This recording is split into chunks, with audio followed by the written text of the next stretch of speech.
Hi, and welcome to the Student's Choice podcast, where we look into the many paths you can take here as a student at RCBC. Join us as we investigate different clubs, programs, and activities through the lens of our fellow students. It's always your choice, your voice, our RCBC. Hi, I'm Faith Ortega, and I've been a student at RCBC since 2022. I will graduate in May 2024 with an associate degree in communication arts. And I'm Abby Crawley. I'm a transfer student here at RCBC, and I will graduate this May 2024 with my associate's degree in communication arts. This season on the Student's Choice podcast, we'll focus on many RCBC clubs. Rowan College at Burlington County has a collection of over 40 interactive clubs open to all students. From music club to computer science club to biochemistry club, RCBC truly has it all. To dive in, we'll talk with a different club's advisor and student leader for each episode. Today, we are joined by some very special guests. RCBC Student Government Association members are an organization open to all students at RCBC. They advocate for the student voice on campus. Through the SGA, students get the opportunity to have a say on campus in events, programs, policies, and more. Here with us is the club's president, Madelynn Schaber, who is also an RCBC Humane Services Club member and founder and SGA representative for the RCBC Political Science Club. Today, the club's advisor, Adrianne Dahms, is the Assistant Director of Student Life, Enrollment Management, and Student Success at RCBC. Welcome, and thank you both for being here. Can you please just give a quick introduction for both of you? Sure. So I'm Adrianne. I started RCBC in 2008. I became the SGA advisor around 2010 or 11, and I've been the advisor ever since. Within the Office of Student Life, my main function is to oversee all of our clubs as well as the SGA, and then I also do a lot with our orientation programs in the summer. I'm Madelynn, and I started going to RCBC in 2020 after I graduated from high school, and I'm involved in SGA. I just became president this semester, so yeah. Well, nice to meet you both, and thank you so much for being here. Sure. And congratulations on being president. Thank you. So to start off, just quickly, when and why did you start your journey here at RCBC? What drew you here? What drew me here was the community feel at RCBC. I really like how it feels like a community, and I just love it here. Aw. I ended up here just sort of by accident, actually. I was living in Virginia at the time, and I grew up in New Jersey. I wanted to move back to the area, and there was a job open. And I was actually a really involved student leader in college, and I saw the job description, and I said, that really looks a lot like what I have done as a student. So I applied, and I've been here ever since. And have you been enjoying it here at RCBC so far? What has your overall experience been like? Yes, I really enjoy it here. My overall experience is being involved in so much on campus. Like, I just put myself out there. Maddie is everywhere. As an employee and as, working in the Office of Student Life, every day is different. I get to work with different students every day. I get to do different activities every day. So I'm definitely never bored. So I hear you're everywhere. So from your perspective as a student and yours as an employee here at RCBC, what do you think about the club selection? You think there's too much, too many? What would you like to see in the future? As the person who works with all the clubs directly, some days it feels like there's way too many. Mm-hmm. But that's never a bad thing, at orientation and when we're talking to new students, we always tell students, if we don't have what you're looking for, we can make it. So I think the club selection is great. I think it's pretty varied in terms of topics and how even stuff like how often they meet. If you want a club that meets every week, there's that. If you want a club that meets once a month, there's that. And then there's always students though that come to us and say, I'm really interested in this thing and you don't have it. And so we have a process to start it. And so I would hope that no student would ever say we don't have enough. Mm-hmm. And if they do, we can help them figure that out. I feel like that we have a lot of clubs. I mean, some students that I have talked to, they don't know about a lot of the clubs that we have. And I feel like it would be good to promote those clubs that they don't know about because some of them may be interested in them. But other than that, our main club is SGA, which I feel like people need to know more about it. That's what we're here for today. So speaking of clubs, and you did mention that you're a part of a lot of them, how important do you think extracurricular participation is for a student's success such as yourself? So I feel like it's very important because it will give students the chance of interacting with others on campus and meeting people and just getting involved in so much. Like, it's so fun. Like, once you're involved, then it's like, whoa, like, I was not expecting that. So I'm curious, when you came straight from high school, did you start being in so many clubs right off the bat, or did you just ease in? And what clubs are you a member of? As soon as I came here, I was like nervous my first 2 years, and I was like, you know what, like, I'm just gonna take it slow, like, let me see what clubs are there. And then I got accepted into Phi Theta Kappa, the National Honor Society there. So then I got inducted, and then I became president the following year, and then I became president again the next year, which is now, and now I'm president of SGA, and I also am a student worker on campus, so I'm involved in so much.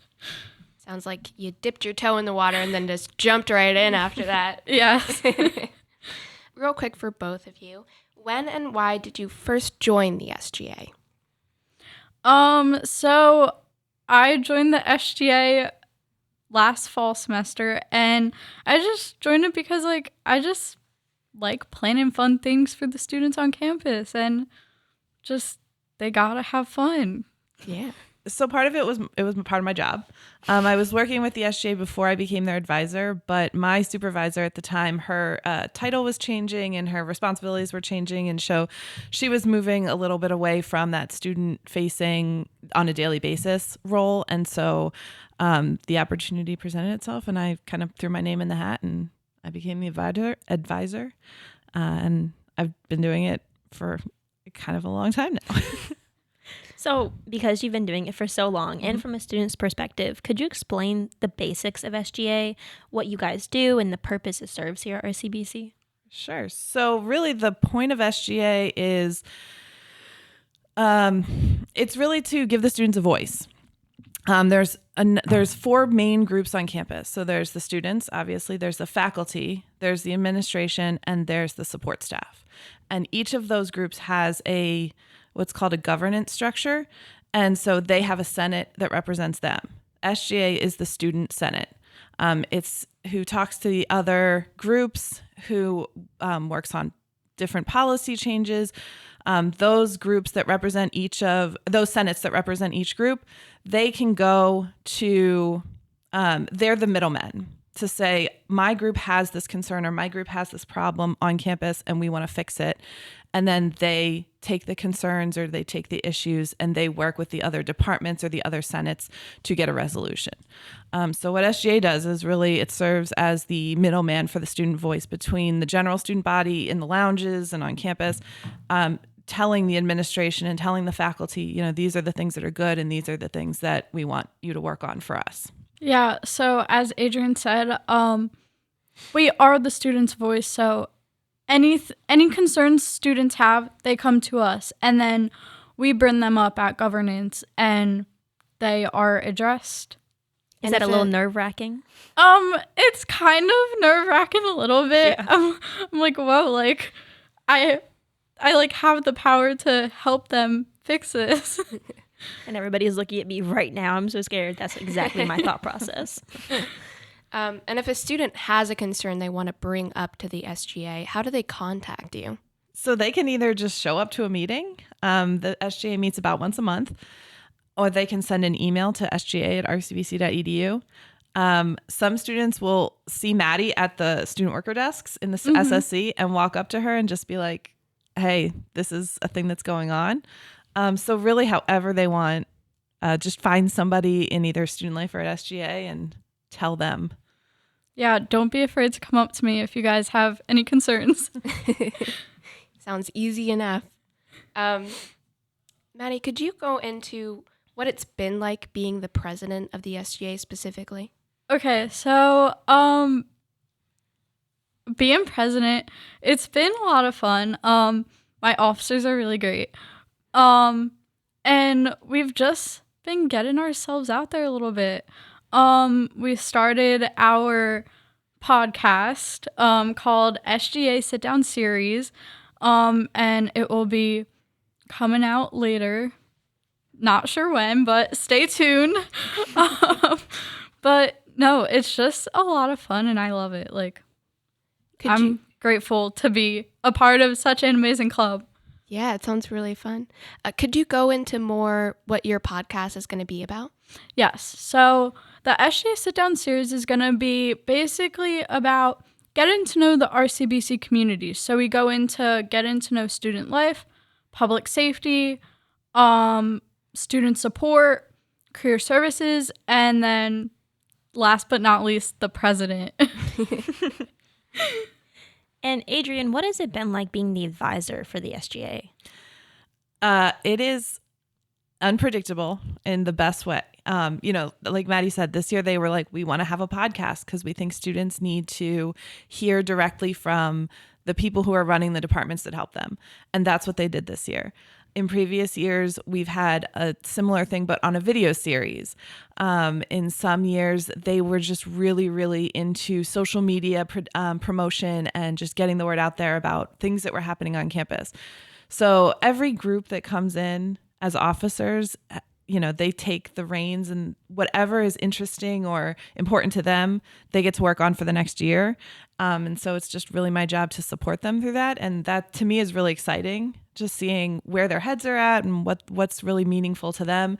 And then watching them from the beginning of the year when they start with the ideas to the end of the year when they're dropping their podcast soon, So it's just really exciting. Maddie, would you mind going into more of the specific responsibilities you hold? Yes. So basically, I just run the meetings, and obviously I do the student concerns and listen to what the students have to say about the campus. Like, if, for instance, doors are not working on campus, then we write that down, and then we report it back to everyone at governance, and then they will make the steps to fix it. And I just run the meetings, get our meetings going, and the governance report and everything. That's really cool. It's like you're a first-hand reporter just ready for duty. That's so cool. Oh, yeah. It's so cool. Okay, I'll walk around with a clipboard just checking things off. Check. So I can tell you both love this club so much. No one can see, but I can see they're smiling. And you probably can hear it when Maddie's talking. But what is your favorite memory from the SGA, or your proudest? The thoughts. Okay, so this is a little bit of spoiler alert, but Maddie knows already. At the end of every year, the SGA president gets to speak at graduation, and they are the ones who present the Professor of the Year award. And that is something that some SGA presidents know about, but some don't. Like, I'm not sure that Maddie realized until I told her a couple weeks ago. And then I think for me, at least, in the years that I've been doing it, that moment of watching them get up there and present that award, like, that's the moment they like, Maddie's sitting here and she's telling you, like, I go to this meeting with all of the senior administrators and I change I fix doors for students and I change their experience. But I don't think that a student president knows the impact that they make until they're on the stage at graduation, like speaking in front of everybody, that they realize, like, this is a journey for me and I really did something here. And so, like, that moment at the end of every year when the SGA president realizes, like, this is kind of a big deal. I like watching that. When Adrianne told me I was speaking at graduation, I was like, whoa, are you serious? Like, I did not know that at all. But yeah, to go off what Adrianne said, I feel like after I speak, that moment is gonna be like, whoa, like, I do so much for the students on campus. How are you feeling about it? Are you nervous, apprehensive? Are you just really excited? I don't know. I'm sure you'll do great. I mean, I'll be there. Abby will be there watching at commencement. Probably with a snack in my robe. Just want to let you know. Okay. Yeah, I'm going to need a snack too. I'll be holding a granola bar as you walk off stage. Just switch her off. We'll be partying. It'll be a good time. Don't worry. Yes. Popcorn and everything. So I'm not sure if you mentioned what your degree is specifically, Maddie, but has the SGA kind of coincided or impacted your specific degree path here at RCBC? So my degree path is psychology. And yes, because I'm a very people person. I like being with people. I'm just grateful to help people, like, whether on campus or off campus. I'm just a huge people person. What are your future goals and plans inside and outside the SGA for both of you? I mean, I plan to stay here at RCBC for as long as they'll have me. Like I said before, I really like working here. The people are great. The students are amazing. Every day's different and I'm never bored. And to me, that's so valuable. Like, could I go somewhere else and make a larger paycheck? Maybe, sure. But I think the fact that, you know, I get to look back every year and say I helped a student accomplish a goal, even if it's just one student. That to me is really important in terms of, you know, finding fulfillment in my day-to-day. So I will, like I said, continue to work with SGA as long as they'll have me. So after graduation, I am going to try to get a job as a child psychologist, obviously after I get my bachelor's. But also, I've been applying to work in other departments on campus. So I hope to work in one of those departments because I love this campus and I still want to be involved after I graduate. Why child psychology specifically? I just really like children and I feel like I want to make an impact on them. I feel like that coincides with your feeling to help people and always be interacting with others. Exactly. So I can see how that would work great with you. What would you tell a student if they were considering joining the SGA, but maybe they were on the fence a little bit? I would tell them just to come to the club meetings, find out what we're about, and then if they're interested, like further, try to be an officer and then work your way up to president. If a student wants to be involved, whether it's the SGA or something else, I would tell them just do it. Don't like, and Maddie referenced it, you know, feeling that nervousness on a new campus and a new place the first couple years. And so many students have that and we know that. And so we are just ready to kind of like take you in and help you figure out. But if you want to get involved, just do it. Don't wait. Don't put it off. You know, at graduation, ask 5 students who were involved what their biggest regret was. And they'll say, I wish I had done it sooner. So just do it. Besides your regular meetings, do you guys have any fun events or things planned for the future with the club? Obviously, the podcast that will be airing soon. But right now, we are looking for a new officer board. So if anyone is interested, come to the SGA meeting come September or August. Yeah, we'll do a little work to recruit some new leaders over the summer. We like to pull from those brand new students and just get them involved right away. But at the end of each spring, the current board kind of winds down and then we bring in a new board for next year. Gotcha. It's going to be a surprise for everybody then. Yeah. Ooh. So maybe if you're listening and you're someone who wants to get in a leadership role or get involved with how things work at the college, SGA might be perfect for you. So definitely go and check them out. Thank you to our guests so much for being here today. And to our listeners, thank you for adventuring on the journey with us today as we explored the Student Government Association. For more information on the SGA, go to rcbc.edu/SGA. And you can check out the Students' Choice podcast at rcbc.edu/students-choice or wherever you get your podcast. Don't forget to tune in for future episodes on the RCBC Film Club and the RCBC NJ Stars Club. If you have any topics relating to student choices at RCBC, we'd like to hear from you. I'm Abby Crawley. And I'm Faith Ortega. And remember, your choice, your voice, our our RCBC. RCBC.